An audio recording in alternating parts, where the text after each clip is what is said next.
Efficient meeting. This meeting of the Lapeer County Board of Commissioners will come to order. Obviously, the microphone is turned on this morning. Anyway, welcome everybody. Madam Clerk, would you call the roll? Commissioner Zender, Here. Commissioner Hagedon, Here. Commissioner Kemp, Here. Commissioner Nisley, Here. Commissioner McMahon, Here. Commissioner Wise, Here. Chairman Howell. Present. Thank you, Madam Clerk. We'll have the opening prayer with Commissioner Hagedon, and if Commissioner McMahon would lead the Pledge of Allegiance. Heavenly Father, we come before you today to ask for your blessing upon this meeting. Be with everybody in this room. Be with those that are suffering in the community. You know what is in their hearts and their minds. We pray that you be there for them, guide them, direct them, lead them, Lord. Lord, I pray that you be with our military, and again, allow us to have a good meeting. And in your name I pray. Amen. I pledge allegiance to the flag of the United States of America and to the republic for which it stands, one nation, under God, indivisible, with liberty and justice for all.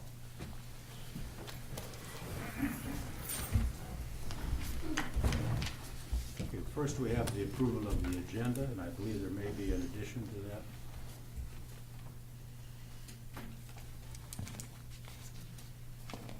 Was there something that needed to be approved this morning that's not on the agenda?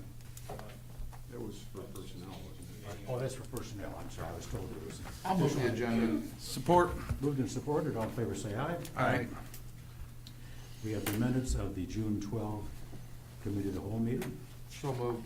Support. All in favor say aye. Aye. Okay. We have among the Commissioners' table the overnight travel requests, grant applications, and budget amendments, which will be circulated during the meeting. At this point, we have department head updates, so any elected officials or department heads that wish to speak are welcome to do it at this time. And I know that Jim Henry, our Health Department Director, has an introduction to make that we're looking forward to hearing. Good morning, Commissioners. It's great to see you all. We had quite a thorough selection process for our Senior Program Services Director. And Andrea Pomerantz is our selected candidate. She's been with the county since 2020. She started in the senior programs as a nurse. And then last year she was promoted to a public health nurse coordinator for a health firm. She's done a wonderful job for us, and we're very pleased that she has accepted the position. I think we had a very thorough process, and which included our county administrator and human resource director.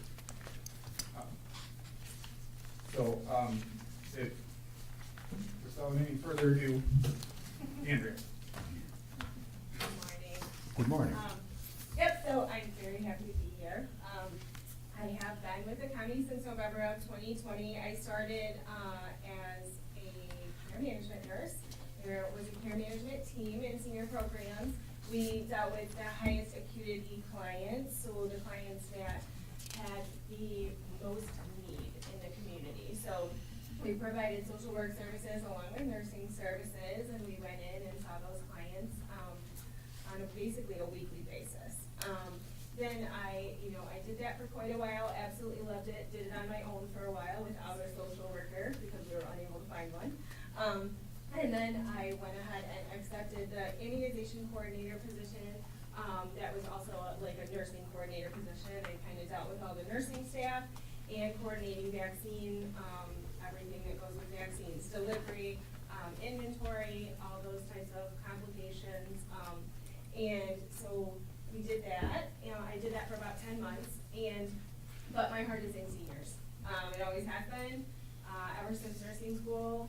I just have a wholehearted belief in these people living a full and wonderful life, and I want the last of their days to be high quality, and so I try to make that for them. I was very excited yesterday because I had a lady come in who was my care management client for over 4 years, and she made my day yesterday. She sat and talked with me for almost an hour in the senior center. The senior center has a close for almost an hour. So, but it's really great to be back, and I appreciate the warm welcome that you guys have given me. We do have some plans coming up. We're hoping to accept some more funding from BAAA. We get a portion of our funding from BAAA, pardon me, because I can't wrap my head around all those numbers just yet. It's only been 6 days. So, but, so we're looking to accept some more funding, because right now we have a wait list. We have never in the almost 5 years that I've been here had a wait list for home delivered meals. And at this point, we do have a very short wait list. Just one of the clients is a priority 1, which means that they are very much in need. I've heard, pray tell that this gentleman is, he is 95. And so clearly we need to get him up and running with the meals program. So we're looking to accept some more money since we're over budget with our home delivered meals program at this time. We have some other clients on our personal care and homemaking wait list that we're hoping to accommodate. We are always looking to expand the program, and I would love to get another nurse on board at some point and a social worker as well. So I really have all these plans, all these things that I won't bore everyone with, but I just want you guys to know that I'm really excited to be here, and I appreciate the opportunity. We greatly appreciate your enthusiasm. Oh, yes, I'm very excited. And we greatly appreciate you taking on this task. It's very challenging, as you well know. There's lots of room for reform and improvement, and we're going to trust you to lead us. I'm going to do my very best. I guess we're gonna have to scratch everything that Mr. Henry said about you. Oh, I know, I'm terrifying, aren't I? All right, thank you so much. Thank you for coming in. Are there any other departments? Yes, County Administrator.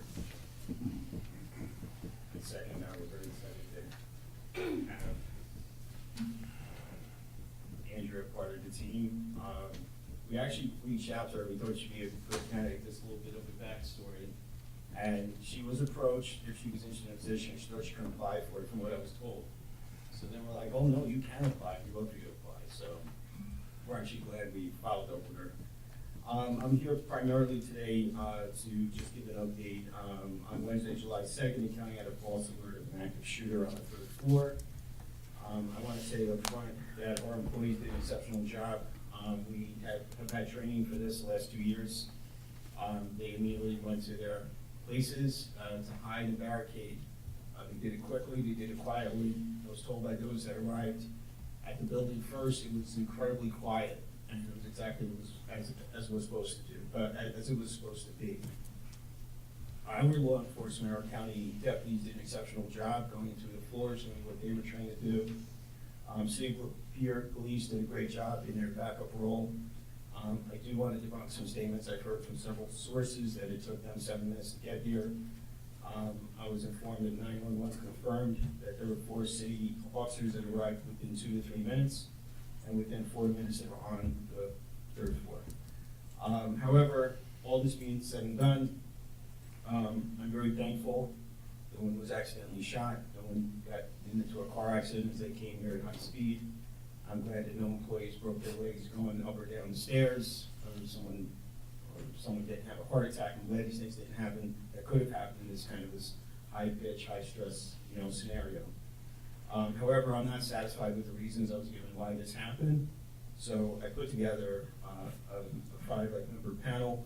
I'm putting together a 5-member panel of county employees who have expertise in IT, law enforcement, emergency management, and communications technology. Their objective is to determine the exact sequence of events that led to a false alarm, and to make recommendations to the county on how to prevent this from happening again, and what system, if any, should be put in place.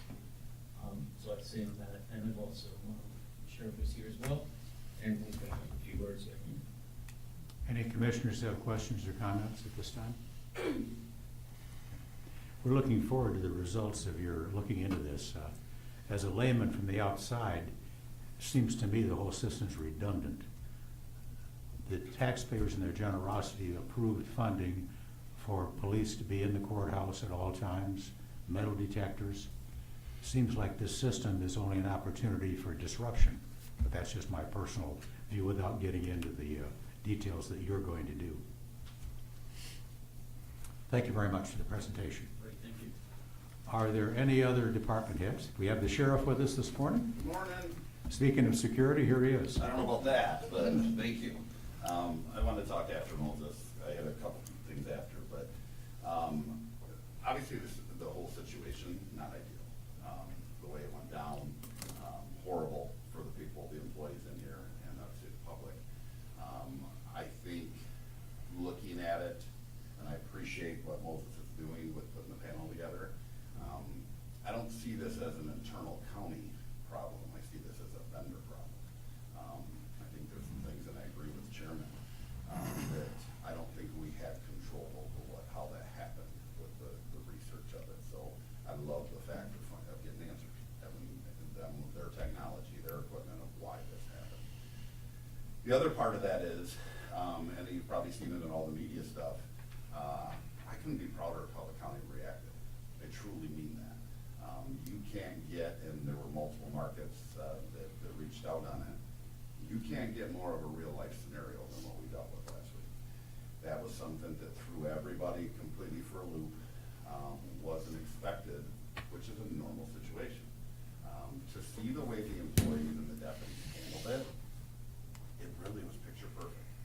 The nice part is, and I always will say both sides, it exposes areas that we need to get better at, which is a huge piece when we had no injuries, nobody hurt, nothing like that we can find a way that, hey, is our training working? The answer to that is yes. We do the active shooters down here, our employees take it very seriously, and I think seeing the way it went, we're going in the right direction to make sure that our people are safe. I know poor Moses was actually trying to take a day off that day, and he comes flying in here in his civilian clothes, and I respect and appreciate that. But I say for our employees, they were scared, and rightfully so.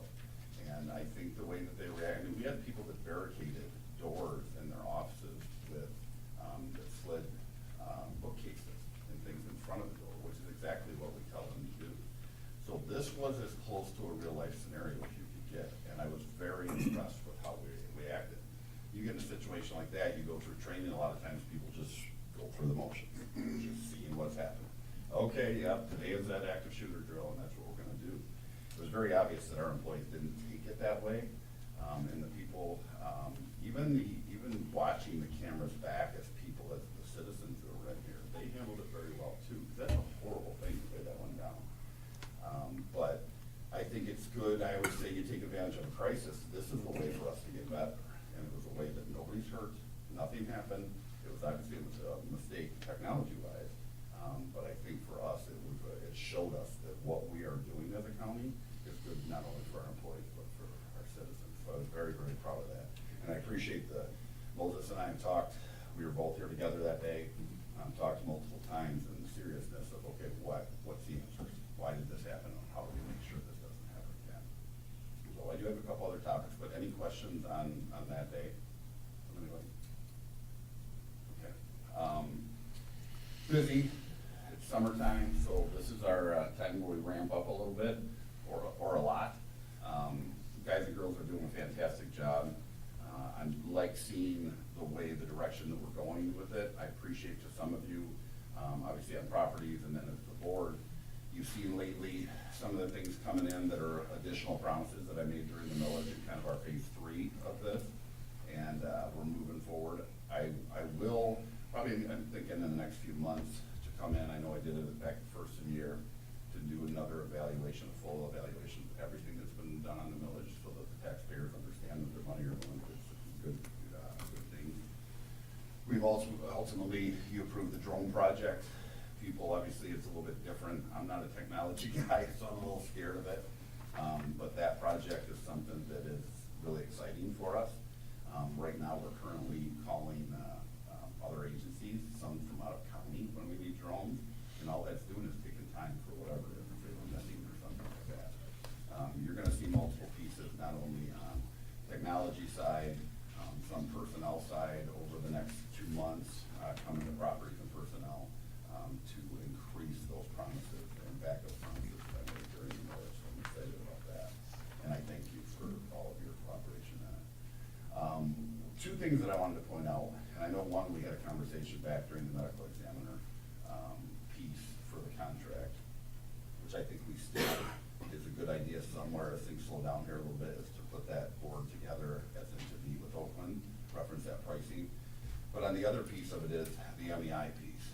mentioned to you that day that it's kind of a unique situation.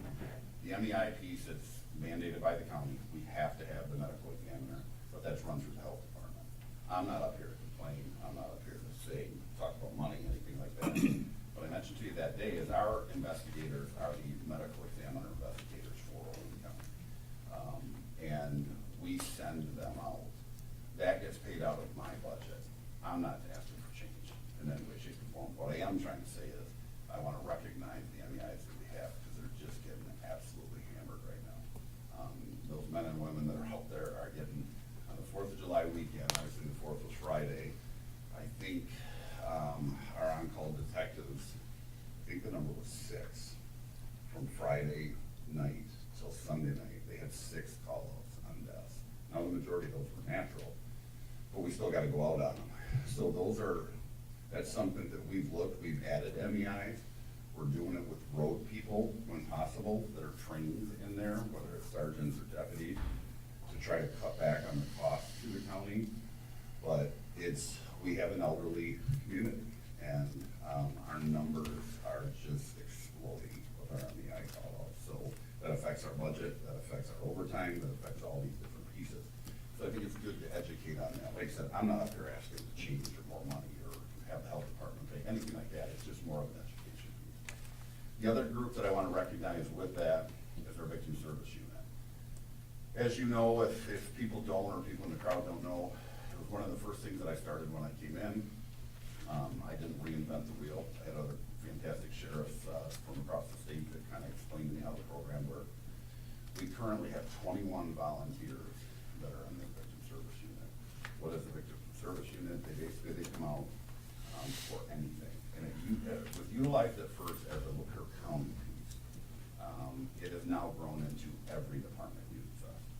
So these are volunteers, and they go away for a week's worth of training. Obviously, the county pays, actually, Michigan Sheriff's Association pays for all of it. And so they go to training. All these people, there's some retired people, but a lot of them have jobs. So they come out for it, and they basically are in that first 72 hours of a family that's went through a traumatic situation. For example, we had in Dryden Township this weekend, we had the ORV roll of a 15-year-old child that's at a 4th of July, and I don't want to get into Dryden stuff, that's their case, but it's our VSU that respond and our reconstruction team. But these are civilians that come out to scenes that are absolutely horrible and traumatic, and they do it on their own time. It's amazing to me. Excuse me. This weekend, they had to respond to 2 calls, the Dryden and another one in Hadley, in 19 minutes.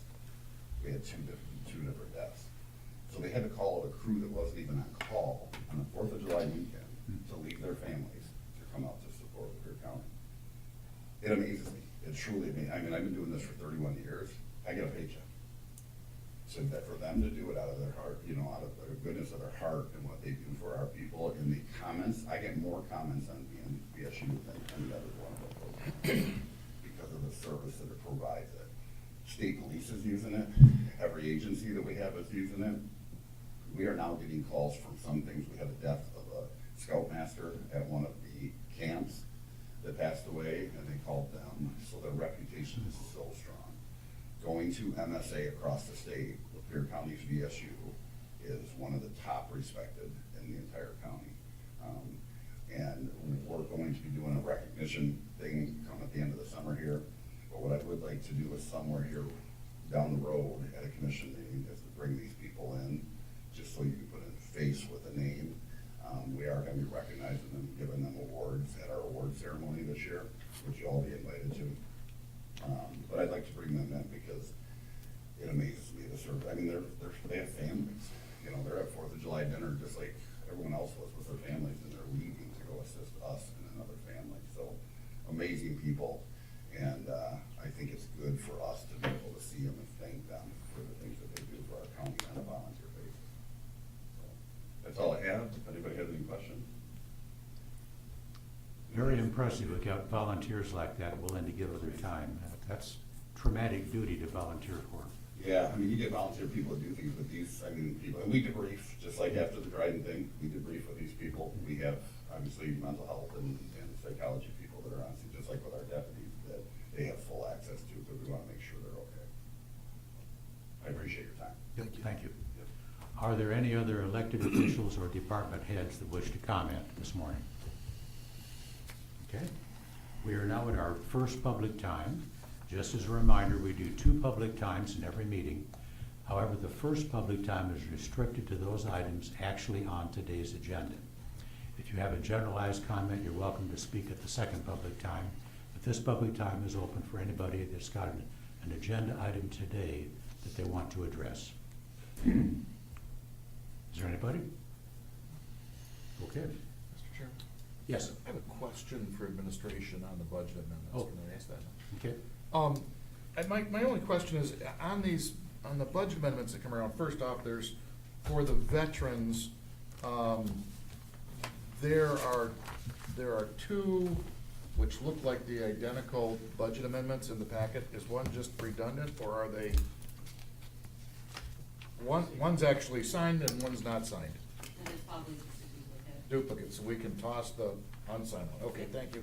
The second question I had is, these budget amendments all are listing the transfer in coming out of contingency 700.100 line. So it would, I guess first going to the veterans, it states in the motion, no cost, no additional cost to the county, but coming out of our contingency line. No, it's coming out of their contingency line. Then my question would be on that, because the other 2 are for the sheriff's department, which are also listed as 700.100 contingency line. So that, obviously, 700.100 is not the same contingency line for the sheriff's department as it is for veterans, correct? Correct, each fund has their own contingency line. So my, why would it be under the same line item number? The last 6, the 700, 100. Yeah. Or I was like, is the same no matter what fund you're in, same, so each fund, like the sheriff's department has their own. So the sheriff's has a 700, 100, okay. Veterans does, general fund does. Okay, that answers my question, thank you. And these were all pre-approved, correct? Yes. Okay, thank you. Okay, thank you. Okay, moving into the new business. The first item is request for a county-issued credit card. So the sequence is off in these packets, so this one is on page 20, or the 20th page, and then the next item, 1D, is on page 21, just to, Okay, so we're on 1A. Right. And which page is it on? that's, if you go like 20 pages deep, that's where 1A is, and I apologize that. Can't just got stapled in the wrong order. I see. Yeah. What is the explanation? What is background on this credit card request? Oh, you want that, okay, that's. Yes. from building ground. Wherever the piece of paper is, or I hear from JT. So essentially, we're looking for a credit card for building and grounds. We have the things that come up that, one of the most recent ones was we now have internet and the credit card machines for Square over at Squire. That's something that we have to put on credit card to charge through that. And we don't have a credit card for building and grounds right now, so we're having to borrow from other departments to actually do things like that. Or when we're purchasing items that we don't have an account with, we just don't have a way to purchase those. So Buildings and Grounds doesn't have a credit card currently? Correct. Mr. Chairman, I'll move the motion. Support. We moved and supported. Any discussion? All in favor say aye. Aye. Very good. The next item is a budget amendment about bulk supply purchases. Yep. We found a really good deal for both toilet paper and paper towel, which will keep us stocked for quite a while. Total ended up being $8,000. Our toilet paper is usually running $46 a case, and we found it for $34. So we got a really good deal on that. And then also the paper towel, we talked with our vendor, and they were able to do the same pricing as last year, even though the pricing has increased. So we save some money doing that, since inflation and everything else, our prices are going up, so we're saving some money on doing that. As the expert on the board in bulk toilet paper, I'll make that motion. Yes, well, somebody buys plenty of it also, I'll back that. Moved by Who's the vendor you're Commissioner getting it Toilet from? Paper, that it be approved. Who's that vendor? normally spend about almost an entire day. We search online to try to find the best deal, so that credit card does come in handy in regards to that, because we're constantly changing the vendors. As you guys know, it's tough to get those toilet paper deals. So it's a team effort. I think that we got it from Office Crate this time, but it's a team effort to get it done. So. Mr. Chairman, question. Where's it gonna be stored? Just wanna make sure it's. We have a storage space for it at the jail, and so some of it will go to the jail to keep the jail stocked for the following. We're anticipating that this order will keep us supplied until next summer, so in this entire budget season. So the jail will get a majority of it, and then we also have it at the shop, at our garage. We have space for it upstairs, free of rodents and any access like that. It's completely secure. We've stored it there for years. Okay, any other questions or comments? All in favor say aye. Aye. Okay, very good. Thank you for looking out for the taxpayers. And item C is a request to terminate the contracts with Facilities 360 as previously approved, and to approve the janitorial services contracts with RWK. Yeah, unfortunately, we signed a new contract with 360 to change up our services to it a little bit cheaper as well. We promised a lot of great things, and unfortunately it didn't work out. We had them here for about a week. Started off poorly. The first day they were bringing in their people for background checks, and unfortunately a majority of them did not pass. So the first night we only had one person on call, or on servicing, which is semi-understandable, although we could have done background checks earlier to make sure that they were vetted correctly. But then that first night we had absolutely no service. We can track our key cards going into what departments, and none of them were entered. And I did spend a lot of time that night texting back and forth with the cleaner, trying to get her in there. And she said she didn't have issues for that time. And unfortunately, she didn't use the key card at all. And the next day, I walked her through, and her key card was working well. So I don't know where the breakdown was with that, but they did try to remedy the situation and getting people in. So they did bring, I think, 19 people getting fingerprinted throughout the week. But unfortunately, we had a lot more issues going forward. We were dealing with departments calling every morning. No trash was taken out. No vacuuming was done. We ran into a lot of issues, and we ended up bringing in our maintenance crew to take out trash and clean up and just try to do the bare minimum to make sure that, the place isn't stinking up. The other big issue we had was the keys that we were giving out are for people that are vetted through our system, fingerprinted. They're the only ones that are allowed access after hours to any of that, because we have so much, legal documents, sensitive material.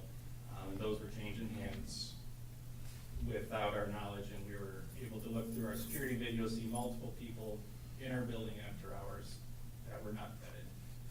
They were either fingerprinted and they did not get results back yet, or they were not fingerprinted that year. And we saw multiple times where they had keys in hand in our facility as well. And then looking back on the video as well, even as the staffing got a little bit better, service was still very subpar. So we ran into the same issues throughout the week where running toilet paper, trying to stock our bathrooms as we're going, soap was not filled up.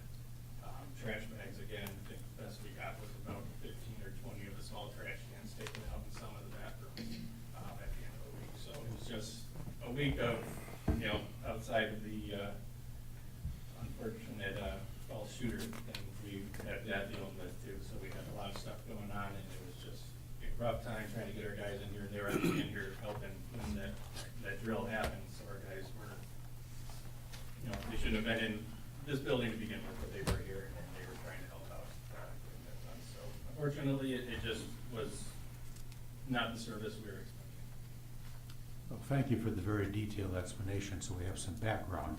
Is there a motion as to terminating Facilities 360? Moved by Commissioner Zender, supported by I'll support. Commissioner Nisley. Any discussion among the commissioners? I had conversations with JT over this week regarding this and whatever, so just to let you guys know, and he has tried to remedy it, and just didn't work out. Okay. Any other discussion among the commissioners? All in favor say aye. Aye. There's a second motion, which would be to approve the new contract with RWK for the janitorial services. I'm sorry, can I back up one? Yes. Just real quick. This is more for finance, but since we're terminating that service, I see there is a check here, that was issued to them. Does that bring them current? So we're, To RWK or? yeah. Yes, I believe so. Okay, thank you.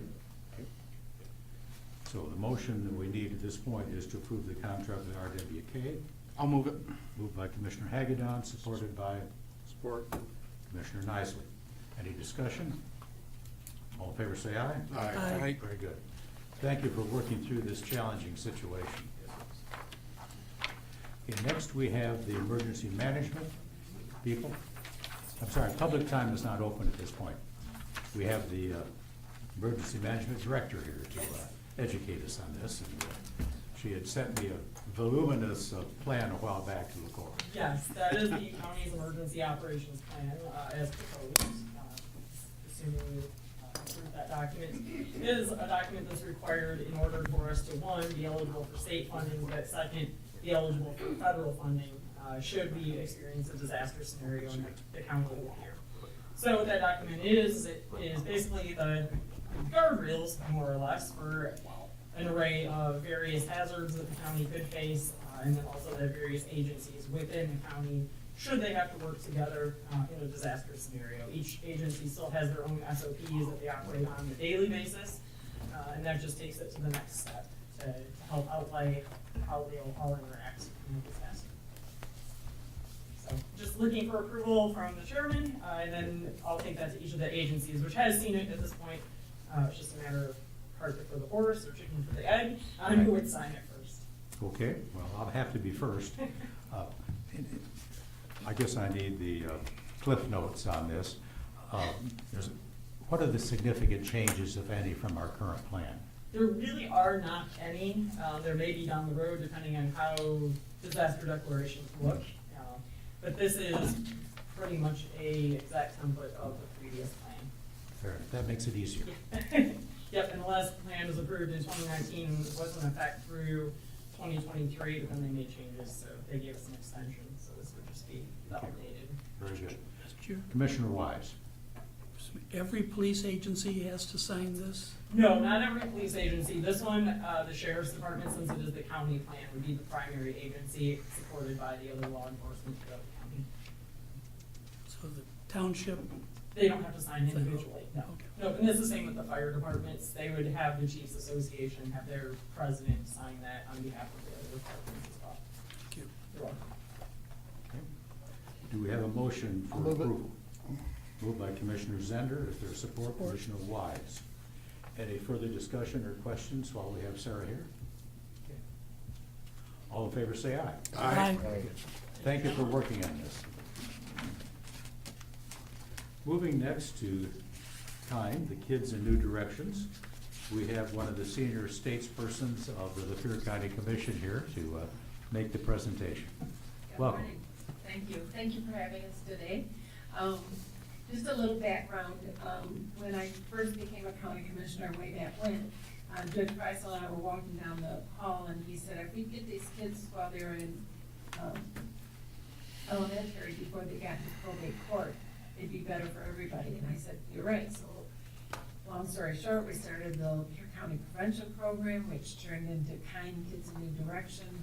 And it was a county program, and we thought maybe we could get other grants if we became a 501c3, so we became a 501c3.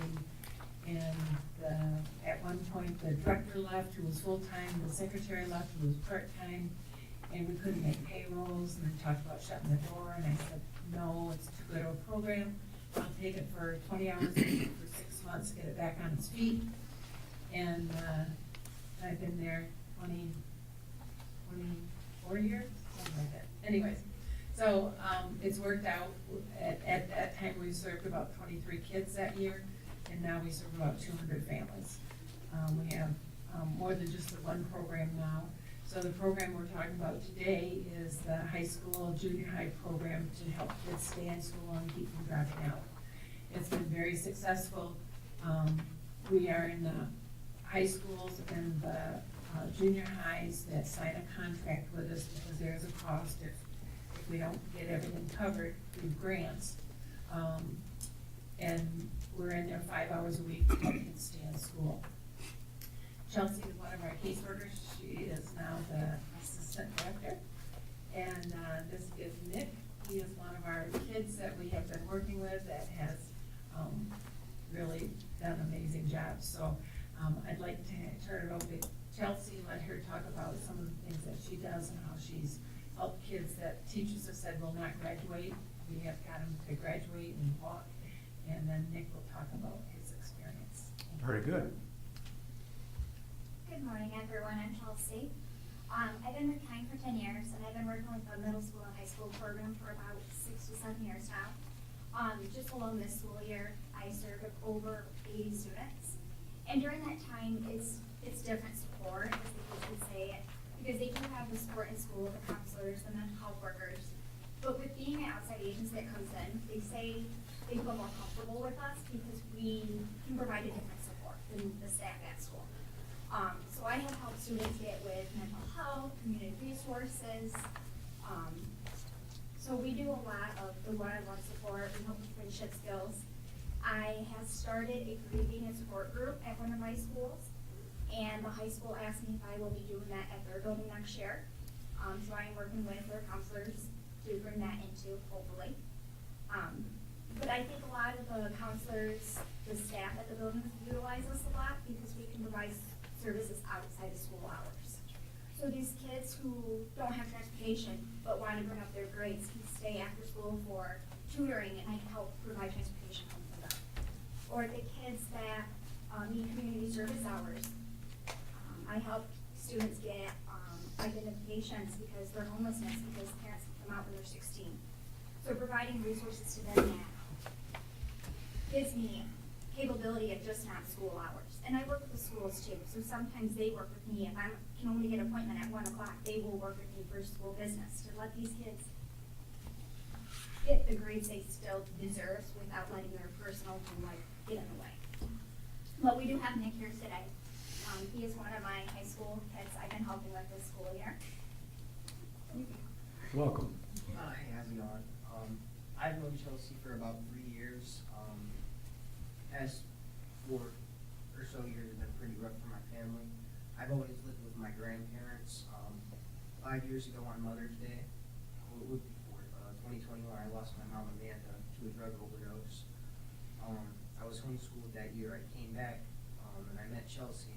You know, we had a lot of stuff going on.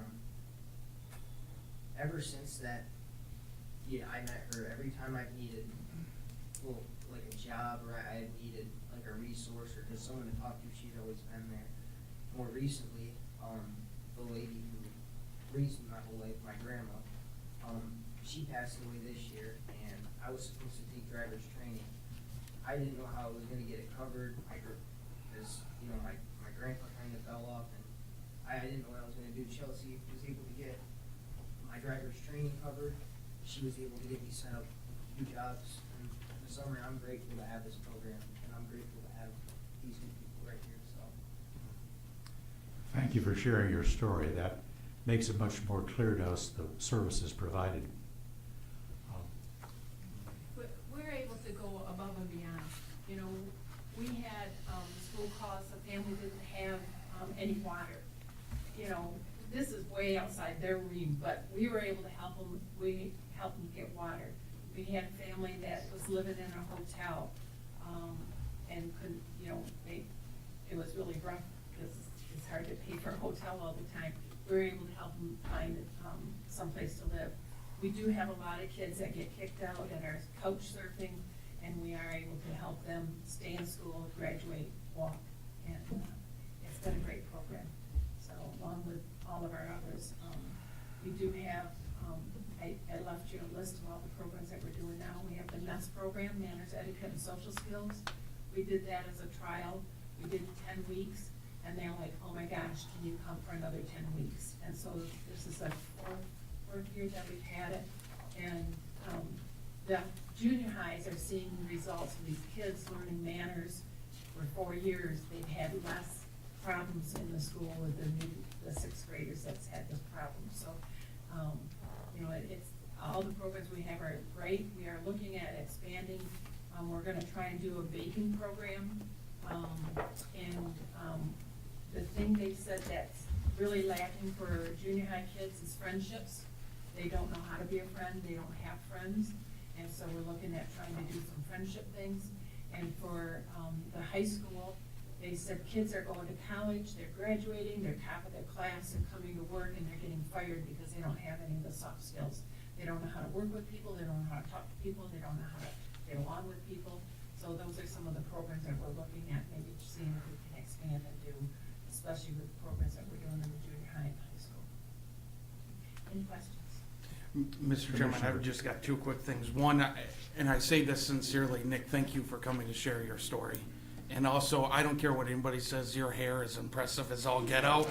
And enjoy it, because someday you'll be like me, going bald, or be like Commissioner McMahon or Chairman Howell, be bald. And with that, I will say, I will move this, so. Moved by Commissioner Haggett, supported by Commissioner Kemp. Are there any questions among the commissioners?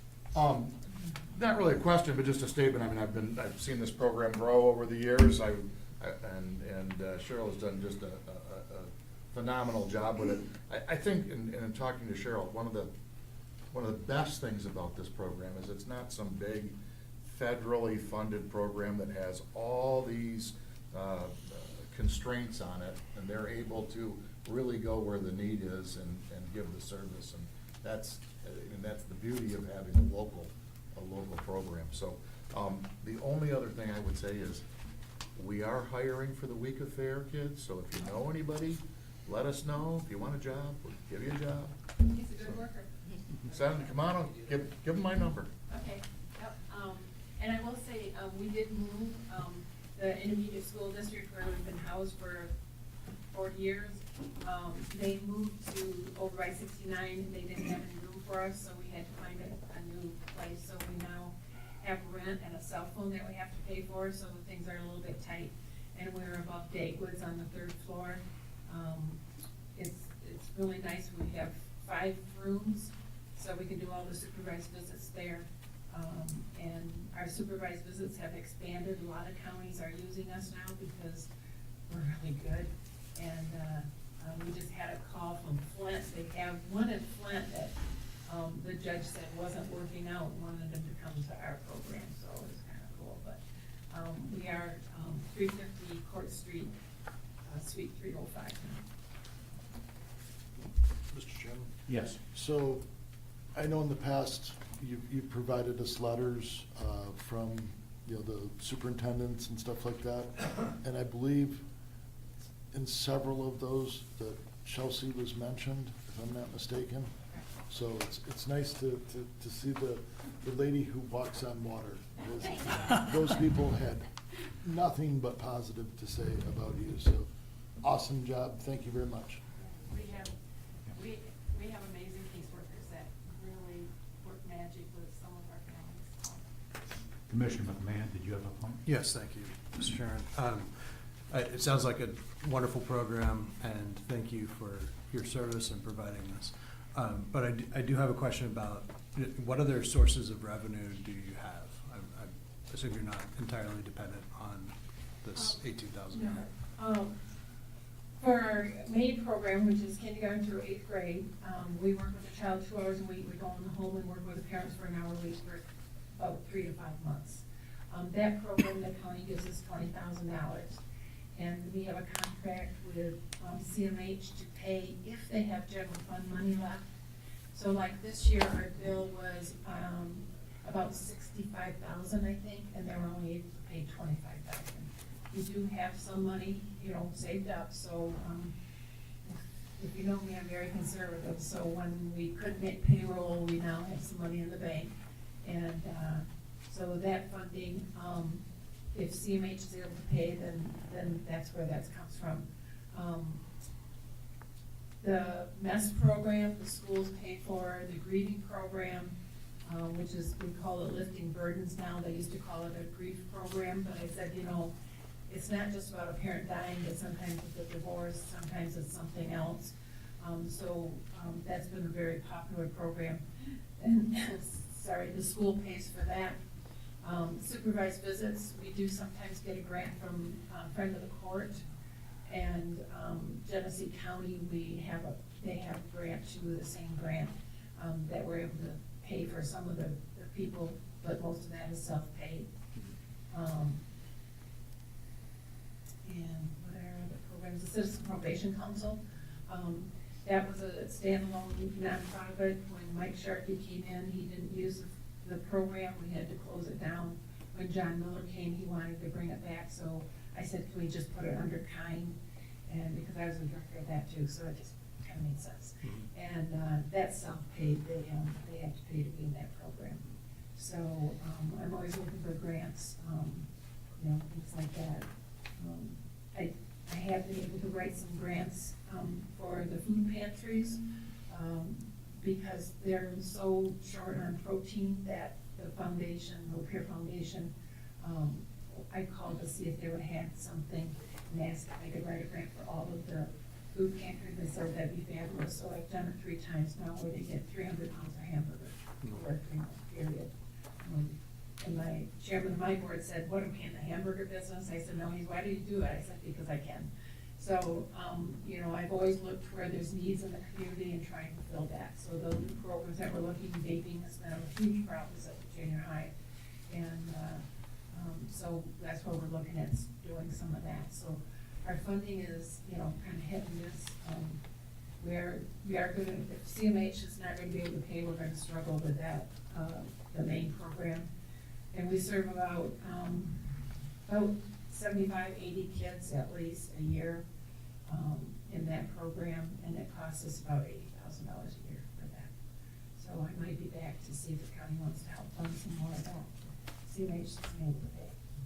I would say, you know, with CMH, that's less than 0.1% of their budget, and if they were short, you know, there's a shortfall there, and we're making up them, that's something, that's frustrating to me. That I picked up from our fund balance. This program is just for the high school. They don't have anything to do with that high school and junior high. Okay. Thank you very much. You're welcome. Thanks. Any other questions or comments from the commission? All in favor say aye. Aye. Very good. Thank you for the presentation. It was very helpful to us and very educational. And thank you for what you do. Next, we have community mental health. I see we have the director in the audience. This is a subscription list. Is the health department next? Yes. Sorry, my agenda had health department next. Oh. Oh, yeah, so was mine. Yeah. Before the health department. Pardon? Health department was next, but doesn't matter. We'll skip ahead. Oh, okay. Well, they're going to have to wait a minute. Okay, sorry. We're moving you up. I didn't want to cut in line. So, if I can just follow up on the comment that was mentioned about the CMH budget. So the budget that we have is strictly towards for Medicaid funded programs. And so unless we have individuals that they see also are Medicaid recipients that has insurance, then we can pull funds from that. Otherwise, all the money that we receive for that has to be out of a general fund budget, which is hugely significantly less than what our normal budget is from the state. So, and any service that we receive, that we provide to a person served that doesn't meet the Medicaid standard, the service of that person has to come out of our general fund budget as well from the current, 3,100 people that we serve there. So, try to work with them as much as possible. Great, thank you. Yep. All right, so, sorry. On to the subscription list. So what you have in front of you is our fiscal year 26 subscription list of items. None of these are new, these are all renewals. If any of them are, say, new since fiscal year 25, they've already been brought here in front of you and been approved. Just to note on the one that you'll see with the largest change there and decrease over the years with the contract that we did have with St. Clair Community Mental Health. And we have an ASO agreement with them. They were the holder of our electronic health record as well as our after-hours contract, and as part of that, we also had to pay for part of their data staff, for the information to collect with all of those and the reporting that had to go up to the state for those, after hour electronic health system. So they have removed themselves beginning, it actually was effective April 1st of this year, so we were able to save some funds in exchange for that agreement. Very good. Is there a motion on this one? Is there a dollar amount, a total dollar amount? 5,000? The total dollar amount for fiscal year 26. Do you see it? There was a separate sheet of paper that. Yeah, it's on the was next attached page. In the original. There's a spreadsheet with everything listed, sorry. So the total is $467,031 for fiscal year 26. Where is that? It's not in our package. So I noticed it wasn't there. Doreen said she had sent it out in a separate email with an attachment. So it's just like a spreadsheet that goes over the actual cost of all those that were listed in the RFA. Are there any of these that are pressing to be renewed right now, or can we send this to next meeting with the documentation? It does affect, I'm trying to think like with the timeline, so these have been approved by my board already. And so obviously getting it approved simultaneously with the budget, so it gives any issues for those. I'm sorry. Yes. Go My ahead. only question is that if we, because I think it'd be good for the commission to see and the documentation, the numbers on these, we don't have that. If we made a motion to move this to our next, well, it's gonna go to that anyway, it's gonna go to next Thursday's meeting, or 2 weeks anyway. Okay, I got you. Mr. Chairman, I'll move this, with the request that the documentation on the financing be approved, or be attached, in 2 weeks. Very good. Is there support to that motion? Support. Support by Commissioner Zender. Any other discussion? I think that's an excellent idea, by the way. I think we need to see that documentation, and since we got a meeting in 2 weeks, can't be approved before that anyway. Specifically, anything that might have, I mean, if we could highlight anything that might have a substantial change. And this is not, just so you know, in my opinion, this is not a scenario that's exclusive to CMH. You know, the amount of money we're spending on digital subscriptions right now is staggering, so. I don't disagree. Yeah, and I'm sorry, it was originally provided, I noticed it wasn't in the agenda packet when I received it, provided again, she said it was sent to you guys in a separate, email. So, and just the difference between fiscal year 25 and 26 was a decrease of about $87,000, but you'll see that on those documents. I'm sorry, did you say decrease? That is correct. Okay, thank you. Yeah. Thank you. Any other discussion? All in favor, say aye. Aye. Okay, now the Health Department, and we can hear from our new Senior Director again. Thank you.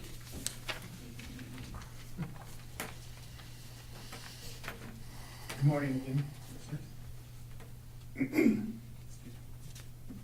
We were contacted recently by AAA to increase our funding by $27,667, which we would like to accept. We would like to accept more funding in our home delivered meals, but our congregate meals is where we receive a lot of funding. We're under budget in our congregate meals, we're over budget in home delivered meals, but we want to increase our funding by $17,177 in congregate meals and $9,404 in home delivered meals. And for respite care, I'm sorry, skip down, care management, $757, and respite care,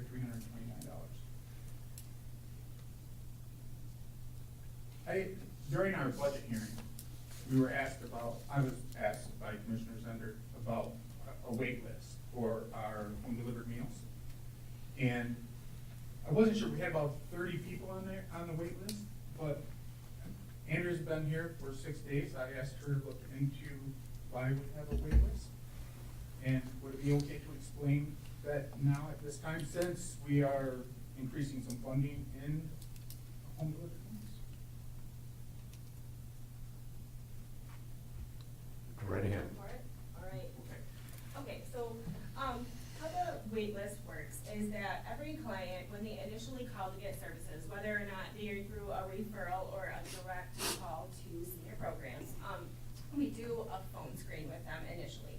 And you're given a priority classification based on certain, elements of what's, what their living situation is. So, say they have no support at home, no one, they have no one. They're given 25 points for that. That automatically puts them into a category where they can receive services.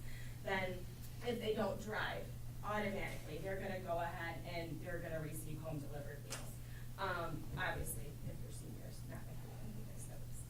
So, the other portion of it is, they have, these different disease processes that they're awarded a certain amount of points for, so that, we can evaluate how necessary the services are. So, it's quite the scale, it goes from 0 to 90, the higher the rating, the more likely you are to get services. So, we do this initially. If we're unsure of whether or not a person should receive services immediately, we go ahead and send our nurse Julie out, and she does an in-home assessment, because sometimes there are communication barriers, that type of thing, that, we can't quite get a clear answer. So, once that priority scale is determined, we then either start them immediately to services, which most of the time is the case. However, we do almost always have a priority 2 wait list, which would mean all the priority 1s are pretty much getting opened immediately. And priority 2, they have less disease processes. Maybe they have a son who lives an hour away who can help in an emergency, that type of situation. So almost always we do have a priority 2 wait list, just because we only have a certain amount of funding and we have to serve the clients that have the highest needs. So, since that goes on, right now, since there's been no director, we do have one person, like I told you guys earlier, on the wait list for the home delivered meals. I have told the girls already to please go ahead and open them. We will find funds for that. Being that the client is 95, that's one of the other criteria. If you are older than 90, you are almost always considered a priority 1.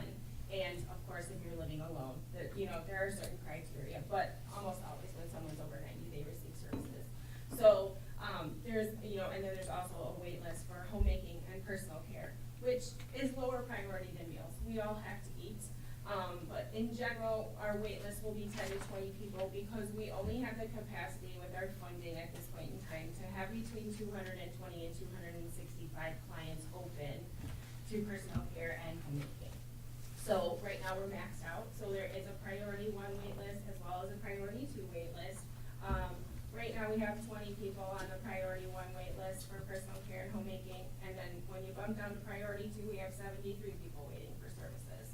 So we do the best we can, we open as many people as we can. That's also why I mentioned to you guys earlier that we're really hoping to expand the program. I would really like to see another nurse in our department as well as a social worker at some point, because a lot of their needs are social work oriented, not necessarily just medical.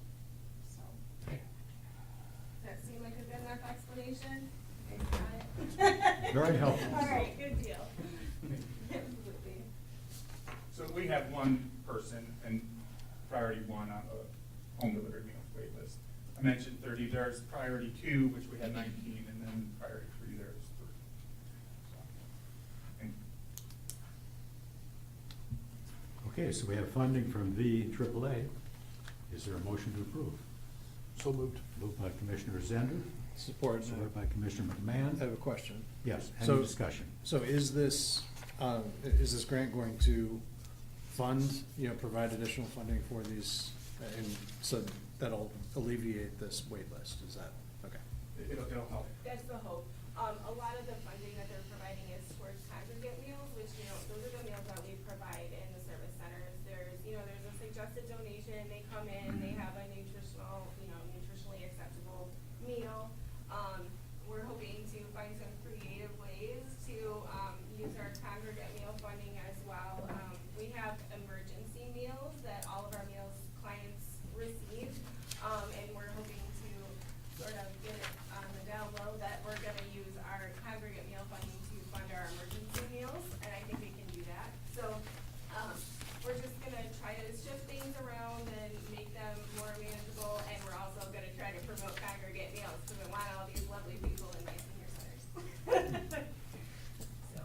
Commissioner Kent. Question is VAA's office still in downtown Flint? They are. They are, so, Yep. so this is, this story of congregate meals versus home delivered meals is never, I mean, it's been the same since 2000. The problem really lies is that VAAs, or I should say AAAs, in our case VAAA, is a region divided up by the state of Michigan, and we happen to be in the Valley Area Agency on Aging. And it's a quasi-governmental organization, but they get all the state funding and then they divvy it up. Well, our problem is that the four districts in our region are Lapeer, Genesee, the city of Flint, why they have their own, I don't know, and Shiawassee. So the city of Flint, I'm sure still wields a lot of power because that's where the actual offices are, and that's who's hired to run the agency. And so for them, the drop-in centers, the senior congregate centers are their big deal. So in the rural areas, that doesn't really fit us. The home delivered meals fits us, you know, to a much greater extent than it does in the urban areas. And, but they have a hard time understanding that, and they always have. I don't know how we change that, but it has been a problem forever. And that's why home delivered meals are always tough to fund, and congregate meals, we always have a surplus in. Well, I want you guys to know that, I mean, in being care management for all the years that I was care management, I'm not someone who sits aside. I'm an advocate. I would go to their peer review meetings for the nurses that, you know, and I would run the meeting. I'm not someone who's gonna sit aside and I'm not gonna let us get stomped on because we're rural. It's not okay with me. I lived in Shiawassee County previously, so, you know, I know what goes on there too. And I want them to understand. They live a city life. It's different. It's very, very different. And they need to understand that these people are isolated. They're homebound. They deserve to have a meal in front of them, and every single person that needs that service deserves to have it. So. Well said. Sounds like you're gonna carry our message very effectively. Yes, I will. And I recently requested additional funding for home delivered meals instead of congregate. Can we amend the budget to provide more funding in home delivered meals? They're looking into it, but at this point, we'll keep it going.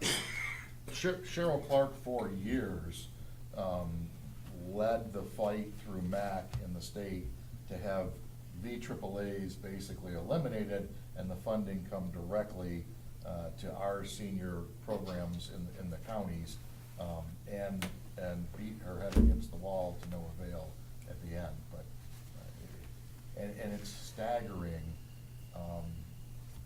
the amount of administration that VAAA takes off the top.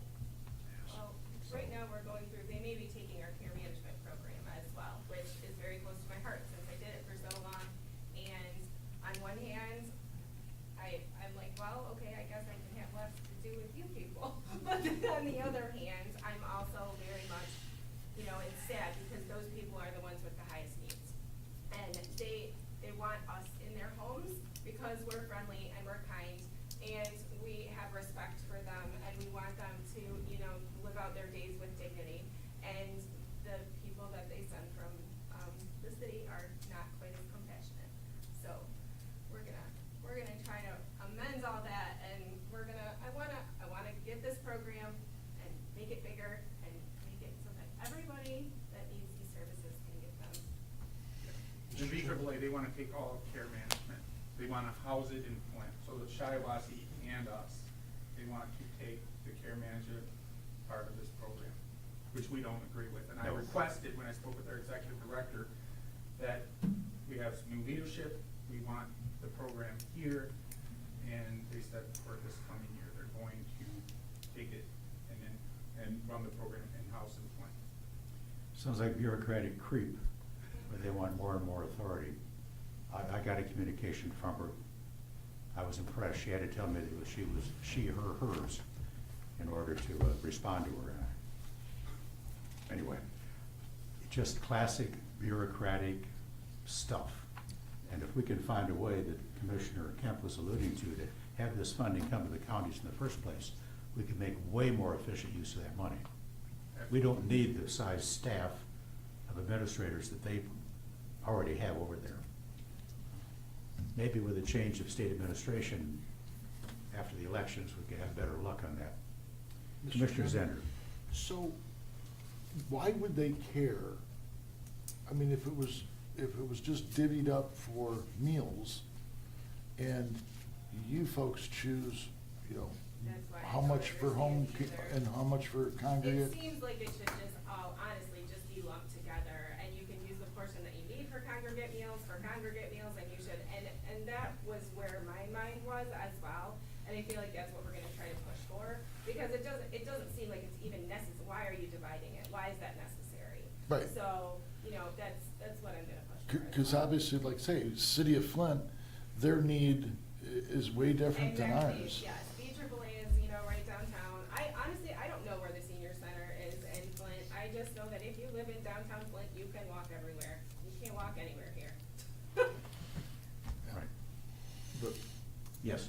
to answer Commissioner Zender's question, the real reason for that is because if they have to split it up, they have to have somebody to do that, and it employs Requires somebody. more staff. And it recreates, yeah. But years ago, and this goes a long way back, but the lease was up in the building in the city of Flint, which I think at that time was $25 a square foot, and the county of Lapeer had space that was as nice or nicer than what they were using, which we offered at $5 a square foot, and they signed the lease with the building in Flint. So that tells you kind of. Yes. Any other discussion on this topic? All in favor, say aye. Aye. Thank you very much for the explanation, a lot of the background. It really helps us as commissioners to get a better understanding of what you're dealing with. Thank you. Yep. Okay, the next item is the approval of the billing from our Labor Council in the amount of $1,716. So moved. Moved and supported by Commissioner Wise. All in favor, say aye. Aye. Okay. That brings us to the second public time, or any citizen is welcome to address the board for a maximum of 3 minutes.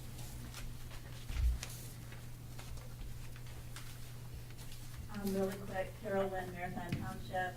I don't know if any of you heard, but it was at Siegel County, judge rules local units of government, also known as LUGs, do not have to follow Public Act 233 for citing industrial solar wind battery plants. There's a lot to it. There's way more than, that sounds wonderful, but there's a lot more to it. I have not been able to find the documentation on it. This came from a friend who owns a business, Ian from Iron Pig Smokehouse up in Gaylord. He's been fighting this. They have huge battles up there, just as we have here.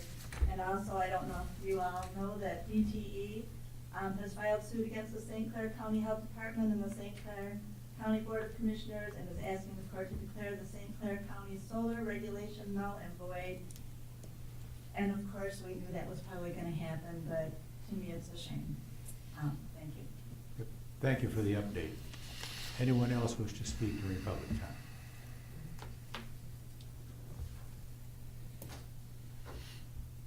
Hello, I just want to start off by saying I've been to a lot of these meetings and I really like the speakers. It makes it way easier to hear them back. My name's Dalton Atwell. I'm running for Congress in the 9th U.S. Congressional District, which is the thumb. And I'm coming to these meetings to introduce myself and just kind of get connected with the community. I'm just going to start off by handing some cards out real quick.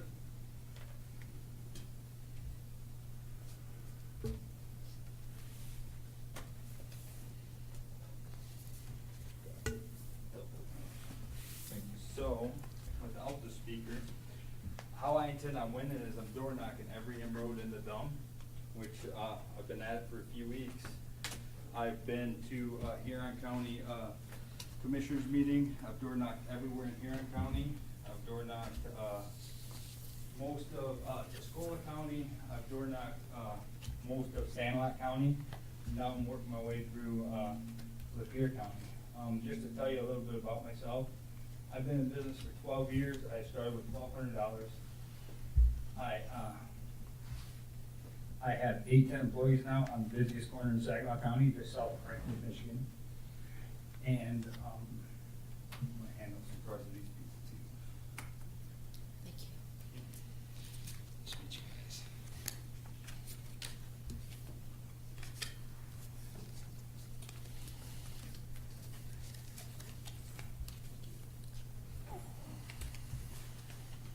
Anybody in the back? Are you interested?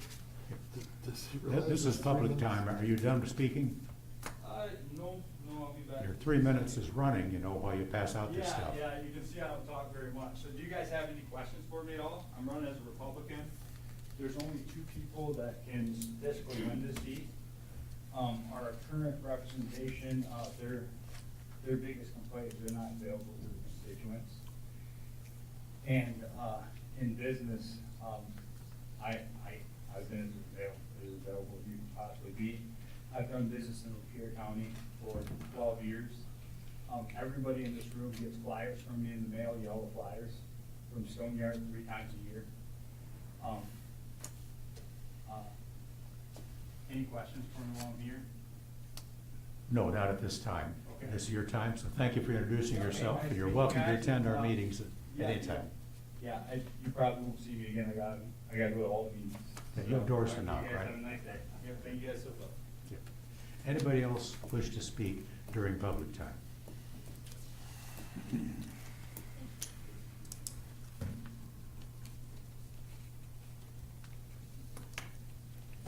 Good morning, gentlemen. Ken Kopnick, Oregon Township. I want to talk about the last meeting. Several commissioners said that riding four-wheelers on the road was personal choice, personal responsibility. How about we turn that back to the library and make it personal choice and personal responsibility? I wish we could count on commissioners to speak out of one side of their face. It was an interesting weekend for me, the holiday. I got stopped by half a dozen people. One gentleman I thought I was gonna go to jail over, which would probably make you guys really happy. He reached for me to stuff a $20 bill in my shirt pocket and told me that was for gas money so I could keep coming back to the meetings. People are fed up. People are listening. They're keeping track over the internet because they work and can't be here. I used to call one gentleman my jackass genius. Did it to his face during a meeting. Now we've got another one who claims the press is out to get him. Said that they vilified him over paperwork. And then in the next sentence told us all he was a journalist, a political writer. Well, should we believe him any more than the people that vilify him? And one commissioner has asked several times how long I've been playing in politics. I don't play. I've been around and come to meetings since, and there's probably only 1 or 2 of you that will remember Commissioner Blue. I have a suggestion for the commission. Everybody's worried about money. Everybody's worried about budget. Hire a harness maker and put 2 people together and bring back one of our Amish commissioners to run the team, and you can rent them out and guarantee to turn at least 10 acres a day. I am to the point, I am so fed up with the double talk that comes out of here. It is unbelievable. I have repeatedly questioned what goes on in the county. I told you people several times, I had people coming to me about a deputy that was taking money from medical marijuana growers while he was on patrol. I was just told over the weekend that the same deputy, while he was on road patrol, was pulling over four-wheelers and youngsters in cars and threatening to have them towed, and then deciding to let them go. But he needed $100 up front to let them go, because he had to pay the tow service, because they've been called out. We all know that's not the way it works. Talk about political creep. Anyone else have any comment during public time? Good morning, Susan Hoff from Lapeer County.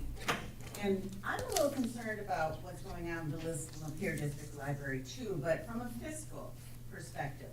The chair, the vice chair, the secretary, Mayfield Township's appointee are being kind of careless with our tax dollars. In March, those 4 trustees fired the library's law firm after receiving a legal opinion they didn't like. Then they hired a Lapeer law firm saying they wanted to spend their tax dollars locally. Well, based on last year's and previous year's legal expenses, the entire 2025 budget for the legal services this year was $4,800. But in the 3 months since being retained, that Lapeer law firm has billed the library $14,453, about $9,000 of which relates to researching, which means learning, what the previous lawyer already knew, library law and FOIA procedures. Many of the additional charges appear to be related to some personal interests of the chair. So how are they paying that bill? Only took those 4 members 5 minutes. No discussion about why the bill was so high to increase the annual legal services line. They moved $20,000 from another budget line into the legal services budget line, which essentially added 5 times to the budget for legal services this year. Then, in June, the same 4 trustees who wanted to keep our tax dollars local when paying for the attorney voted to send our tax dollars to the left coast when they blindly chose a California firm over 2 Michigan firms.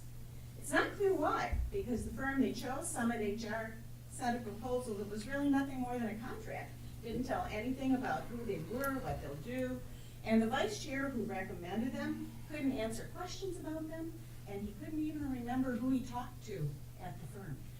So what's clear to me is that the Michigan firm Yo and Yo would have cost about the same or less than the California firm. The library would have saved about $6,500 if those 4 trustees had chosen the other Michigan firm, Pivot Group. The Lapeer District Library Chair, the Vice Chair, the Secretary, and Mayfield Township appointee are being careless with our tax dollars, and they don't seem to be taking their fiduciary duty very seriously. I do have copies of all the public documents that are available that support what I just told you, and I will be happy to give them to you after the meeting to anybody who would like to have an opportunity to look at those. And Thank you for your comments. Thank you.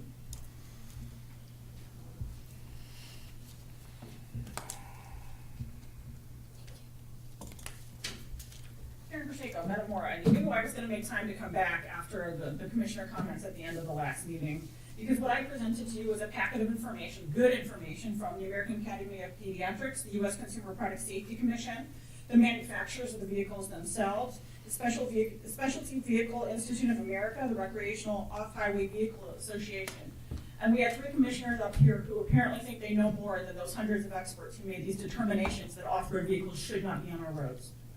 And we had Commissioner McMahon said he didn't know about more regulations. Well, the ORV ordinance in Lapeer County actually removed a very common sense regulation and created more work for our police, which they're really not doing, because I see off-road vehicles on roads they're not supposed to be on every day, going 45 or higher every day, putting people at risk. And and I get it that it can be hard to face, that maybe you've been doing something that wasn't good for you or the public. But this issue came up of personal responsibility versus public health. Personal responsibility, and maybe it's my tiny little woman brain that didn't get it, but personal responsibility is if you choose not to wear a helmet in that vehicle that says, the warning label says you must wear a helmet in it. But public health and public safety comes in when you're on the roads with the rest of us. Because how do I take personal responsibility for someone under the influence who drives at me at 7 a.m. in the morning? I didn't know I was going to be hit by a drunk driver and he takes me out. 1 out of 3 DUI accidents involve another vehicle or person. Same statistic for ORV accidents on the road. 1 out of 3 involve another entity. So you're putting other people at risk when you choose to do that, and I don't know how I take personal responsibility for that. That was my point here. And as you look at accidents that happen with ORVs, I want you to look at each of those accidents and go, if that person was in a road vehicle, would they have died? That young man in Chesaning that I gave you the article about, he would have lived. I had a worse accident than that, and I went to work the next day.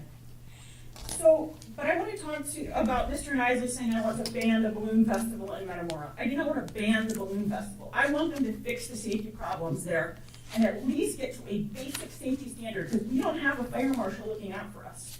Last year, I have video of last year driving through with my dash cam. Multiple fire hydrants were blocked right in the area, completely blocked, one of them, right in the area of that festival.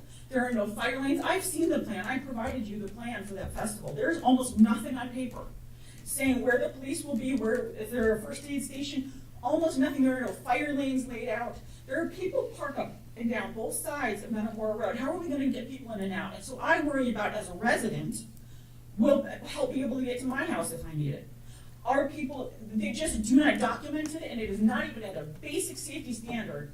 And if you want to doubt what I'm saying, 10 years doing events, 10 years keeping people safe and working with fire marshals to set up safe events. Thank you. Thank you for your comments. Is there anyone else that wishes to speak during the public time? Okay, seeing no one, is there anything for the administrator or the financial officer? Okay. We're down to commissioner comments. I believe I start with Commissioner Wise this time. I'd just like to mention that this weekend is Attica Days, Friday and Saturday. Friday afternoon it starts at 2 o'clock, and spaghetti dinner at the fire hall from 4 to 7. And then Saturday there's breakfast at 8 o'clock. It goes till midnight, fireworks at night, lots of activities for kids, a good time, and invite you all to come out to Attica Days Friday and Saturday this week. Thank you. Commissioner Kemp. I just wanted to recognize this week we had our pre-fair public safety meeting, and there was representation there from Lapeer County EMS, Lapeer County Emergency Services, Lapeer County Sheriff's Department, Emily City Police Department, and Emily City Fire Department. We went through, as we do every year, our entire emergency preparedness plan, and talked about some different scenarios, some things that have happened in the past, and I just wanted to especially those county departments that came over and took the time, say thank you, and we very much appreciate it. So, very good. Commissioner Nisley. This last month, we've had a lot of great things happen in our country here. We had the latest legislation on the big beautiful bill that passed. Some Supreme Court justice wins, quite a few of them. There's a couple more coming in the hopper that seem that they'll come out in favor of we the people and protecting our constitutional rights and securing our southern border. We've had 0% illegal crossings here in the last month since President Trump's been in office. We're going to increase funding for ICE and also and Border Patrol, and also to build the Golden Dome to protect us from foreign threats here. On the no tax on tips, no tax on overtime, Social Security, the increases in the SALT, the state and local income tax deductions are going to be increased to $40,000. These are all things that are going to benefit families. We're going to extend the tax cuts from 2016 and cut and eliminate a lot of regulations that have been burdensome upon small businesses, and that'll help small businesses grow and prosper, be able to hire more employees, and increase wages and benefits to those folks. So I think those are all great things. I'm a little disappointed that the deal had a increase in the debt ceiling. I think that's problematic. We're still north of $37 trillion in debt. $2 trillion in our federal our budget deficit, and another $1 trillion we pay in interest every year. a lot of this can get corrected if we can get the, Powell to lower interest rates and lower that interest on our debt. And also economic growth in our country has been proven under Ronald Reagan that some people call trickle-down economics or supply side. I believe the more jobs you create, more taxpayers you create, and it creates better revenue for the government, and that's been proven when Ronald Reagan cut taxes by 60%. So those are all good things, and I'm very happy that we've had this great month here with this. And yeah, we do have Attica Days, we have Metamora Days coming up, and yeah, great events. I enjoy attending them and taking my family. I've taken them there for a lot of years. So I hope everybody can make it out and attend those. That's all I have to say. Thank you. Thank you. Commissioner McMahon. Thank you, Mr. Chairman. I've got quite a bit, so bear with me. So first, I think Andrea left, but oh, you are here. I didn't see you. I'm glad you're still here. So I just want to say thank you. I'm glad you're here, and I echo what the chairman said, that appreciate your enthusiasm and your sincere heart to serve the seniors of Lapeer County. I think that's wonderful. I want to speak briefly about the seniors board. I went to the last meeting about 3 weeks ago, and the seniors board, as we've discussed, has had a longstanding it's an existential crisis, really, when it comes to meeting quorum. I don't know if the board, if those meetings have actually achieved quorum in a very long time. And we don't even have quorum right now as far as the number of members, because we've had several drop out. And so there's been talk about, well, reducing the quorum requirement, but that's, as I talked to Chairman Howell and a couple others, that is really more of a Band-Aid. It doesn't really address the core of the problem, which in my view, just having been to that meeting and speaking with some of the other people involved, including Jeff, our EMS director, who is the chairman of that board, that there's not really a functional need for the seniors board, in my opinion. And that's something that I want, Andrea, I'd like to see you kind of get adjusted into your job, and maybe after the next meeting, get your opinion on that and see, maybe you see a need and maybe it could go in a different direction. But as it is right now, I just don't see a need for a seniors board. Any expenses are going to come through us anyways. The little bit of discussion that there is going to come through us anyways. I just don't see the need for that board. And the seniors department is already extremely available to the public, so I just don't see the need for that board. And I think part of the reason why I went is because I need to appoint someone from my district for that seat, but I would not, in good conscience, actually ask somebody to serve on it because I don't think it's a good use of their time. So that's that, and we'll see where it goes, and I very much look forward to your feedback on that. Now I want to thank Moses. I want to thank you and your team and Jackie as we're starting to dig into the budget process.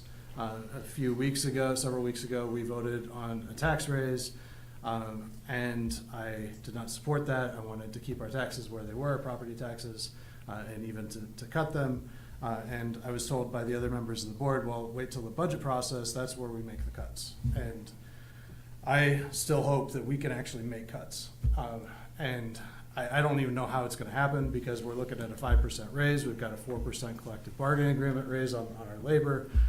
So, I mean, even if we could even raise by half of what we're looking at raising, or even just cut $1 million out of the 5 to 6 million that we're raising in our expenses to 2026, I think that maybe that's good. There's an organization called Axe My Tax that is seeking to abolish property taxes statewide and get that on the agenda. I think that would naturally be incredibly disruptive. I think it would cause it would really harm municipalities and counties. And ultimately, I actually believe, even though this is something that's led by many Republicans in the state, including Jim Runstead, our state Republican chair, I think it is absolutely misguided to support it, but he does, and I could talk for quite a bit about Axe My Tax, but an aspect of Agenda 21, which is a communist agenda to take over this country, is to minimize local sovereignty and control over government. And when you take away a community's ability to fund itself, its own government, then you make that community dependent on higher government, state and federal government. And that money from state and federal government always has strings attached. And so I want to see, and as it is, only about a third of our budget comes from property taxes that we're able to actually produce here in this county. So I think we've got a real problem with our spending. I want to see our spending come down, and I fully understand there's no easy way to do it, and it takes making some really hard decisions, and I don't know if we're prepared to make that. I don't know if we're going to do it until we're actually forced to do it, unfortunately, because of economic circumstances or other circumstances that are painful. But I think that it would be very wise to start looking towards making some more substantial cuts, and at least get to the place where we're not growing our government every single year. I think this is really important. And I think it's important that the promotion of this Axe My Tax idea, this idea of abolishing property taxes, speaks to that. I think that there's a lot of voters who are tired of being taxed, and they have no idea where the money goes to. I spoke with James Dixon last night on X, and he's a statewide pundit, and he's one of the more popular pundits on the right in the state, and he's a proponent of Axe My Tax. I said, well, where's the money going to come from? And he says, hold a bake sale. Like, have you ever even looked at your city's or county's budget? I mean, and he's one of the people that's like the supposed thought leaders of the right, and I think this is we've got some real problems on the local government level, and it is Chairman Howell talked about bureaucratic creep, and if we don't get our house in order, the creep is going to get worse. And my concern long term, if you follow this through to its logical conclusion, is we're looking at, if counties are unable to fund themselves, ultimately, sheriff's departments will be replaced by state police. Local courts will have to offload some of their workload to higher courts, and the state would be very eager, I assume, to restructure to take more of that away. And what that means is that local law enforcement, local courts are no longer able to be held accountable by local voters. I don't want to play doom and gloom, but I mean, this is, when you follow these ideas through to their logical conclusion, that's where it goes. And so I'm just very concerned. I'm very hopeful that we can come together, we can work together to actually create some meaningful cuts in the budget and work towards a longer term plan to actually cut the budget. Like, and I don't mean cuts in our budget for 26, but at least reduce some of the growth that's already scheduled there. And one way to do that, I think, I think all departments that are cut, we heard from, I think, 4 departments on last Monday, and that are all asking for more money in 26 than they did in 25 from our general fund. And it's my opinion that we should say no to all of them, just across the board. Animal control is a huge concern. They're coming to us with over $300,000 in requests from our general fund for 2026. And I actually went there. I took my kids over there because I thought it might be fun for them to see the dogs, and I wanted to just kind of see what's going on there. And they wouldn't let us in because that's their policy, I guess. So we looked at the binder, and I just asked the questions. They have a dog there. About half of the dogs, more than half the dogs, are pit breeds that nobody wants. They have a dog there that's been there since April of last year. That's like, what, 17, 18 months? We are our county taxpayers. So what's happening, our county taxpayers are funding a long-term care facility for dogs that nobody wants. And I asked, so how long are we going to keep this dog? Well, the response is, well, we're a no-kill facility, so we're going to keep it as long as it takes. So we're running a long-term care facility for dogs that nobody wants to adopt. If the community wants it to be a no-kill facility, they need to adopt some dogs. And I think we need to, if we're going to increase our allotment to animal control by any amount, I think there needs to be a couple conditions. One of those needs to be that, that we have a 30-day, a 30-day window. If nobody adopts the dogs, it's gonna be euthanized. That means that nobody wants it. And if the community wants to prevent that, the community can go and get more active about adopting these dogs. They held a special event, adopting event a few weeks ago. 2 dogs were adopted. The community is not adopting dogs. And it's not on our taxpayers to fund to fund a long-term care facility for dogs that nobody wants. I don't think that, I think that this is something that in realistically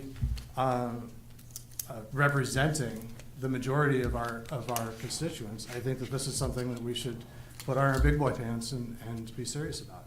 The other condition is I think that we need to, within the next year, I think we need to have a mandate to look at privatizing animal sheltering within the county. Now, I looked up, there's 4 other counties in Michigan that privatize animal sheltering services, and they have long-term contracts with either the Humane Society or a local private nonprofit, and I think the latter of that would probably be preferable because it's something that would have more local control and less bureaucracy. But we're building a brand new facility that I think is a great asset that could be offered to such a nonprofit, and I think that I'd like to see that happen. There's another consequence with animal control that our animal control department has really become, like I said, a long-term care management facility for dogs that nobody wants to adopt. There's the labor that's going into the biggest expense for animal control, of course, is labor, and the labor that goes into that is distracting from the law enforcement responsibilities of animal control.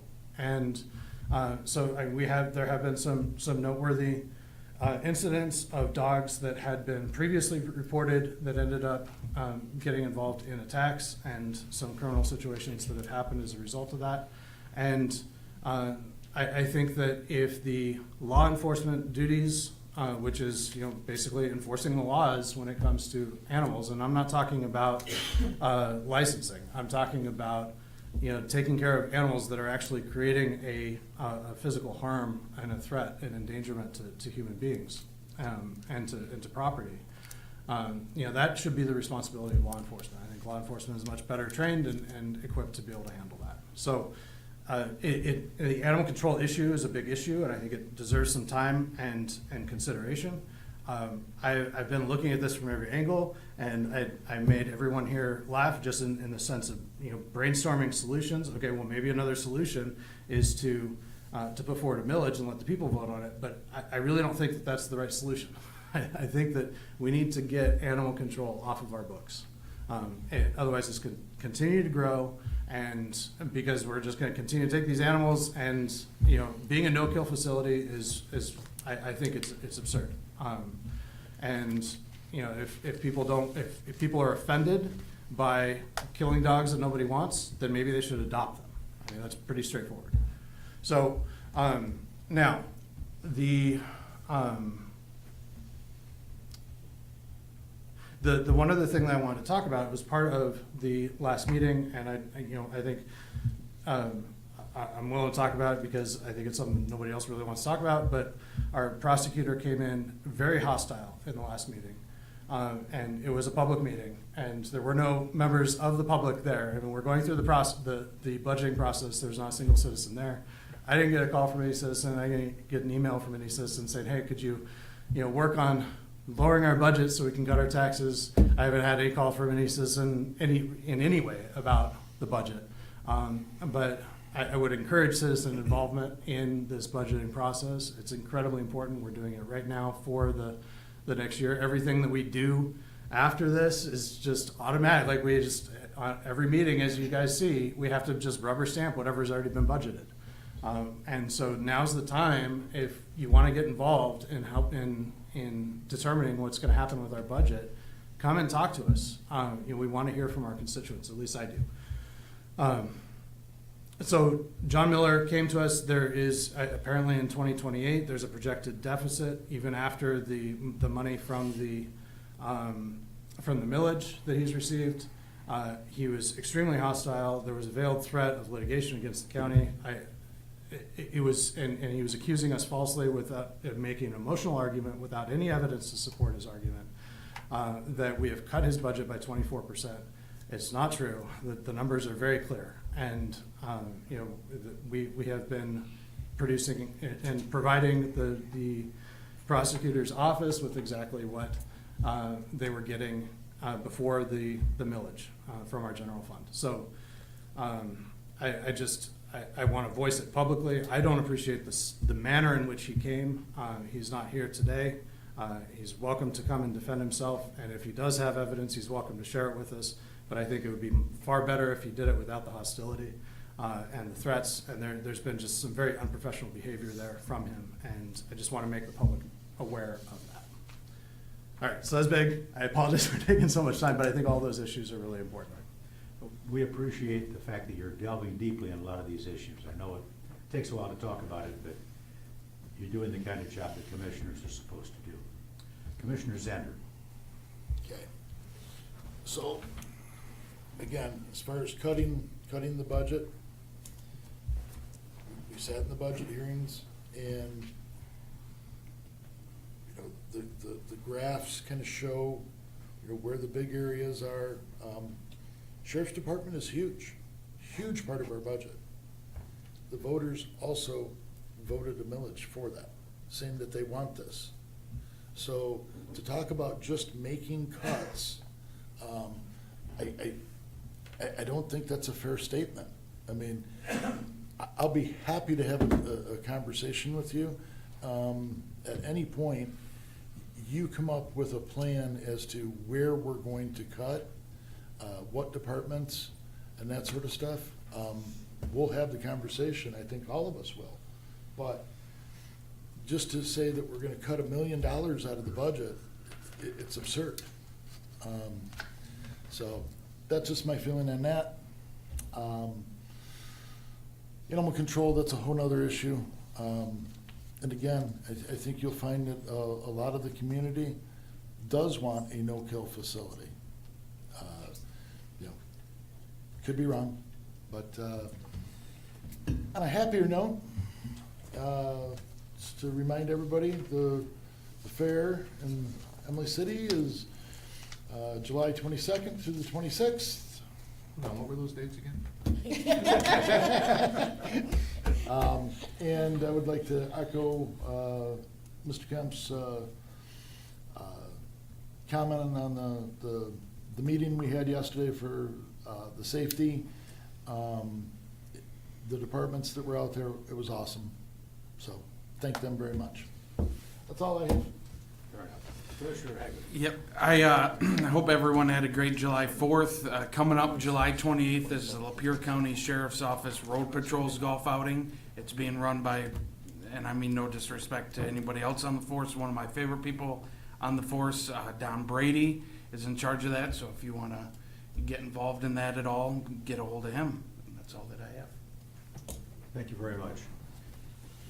Several citizens today commented on the library one way or the other. This board appoints 4 of the 7 members. It's kind of a hybrid system where certain townships get to make appointments. It could have been structured a lot different in my opinion, but that's the way it is structured. This Board of Commissioners will be appointing the next 3 members of the library board. There will be a term come up at the end of this year, and then 2 terms coming up at the end of 27. So we appreciate your involvement. As it turns out, the chairman of the library board was at our last meeting, and she had asked if she could get on our agenda on a regular basis to make a report. And I offered to her we'd be more than happy to have a report from the library board, and that I would recognize her when I do department heads. If she wants to come and make a presentation, I think there ought to be reports back so that we can understand what is going on at the library board. It's certainly a flashpoint in our community. My involvement on this commission also includes my involvement as a veteran serving on the Veteran Services Committee, which I'm very proud to do. On our wall right here is the banner that we put up a number of years ago honoring the 50-year anniversary of the Korean War and the veterans who served. Those persons are becoming very, very old. They are now in their 90s or more.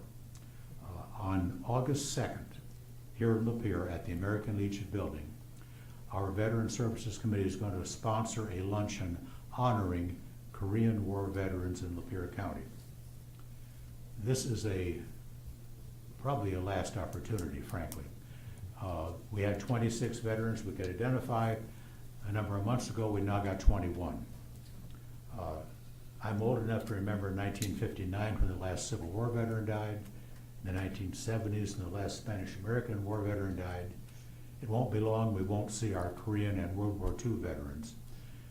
My point is, the veterans would greatly appreciate it if members of this commission could find the time to come on August 2nd. It's a luncheon, there's no charge.